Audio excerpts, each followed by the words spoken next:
Transformed fruit. It's the perfect time to be transformed. I'm Mike Morrison with 2 minutes of insight and inspiration. Welcome to 2 Minute Transformation. I would be grossly negligent to end a series on fruitfulness and leave everyone to wonder what that fruit should look like. Now remember, it is the expectation of the seed that Christ has planted in the lives of believers to produce fruit. There's no defect in the seed. If it fails to produce, it's any number of other factors, but the seed is designed to be fruitful. For the kingdom seed in our lives, there's no substitute for worship, Bible study, prayer, fasting, fellowship, giving, and serving. They're as necessary as rich soil, sunlight, and water is to a natural seed.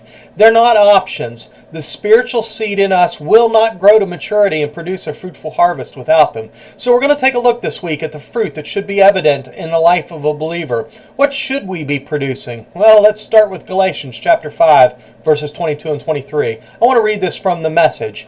It says this, "But what happens when we live God's way? He brings gifts into our lives, much the same way that fruit appears in an orchard. Things like affection for others, exuberance about life, serenity.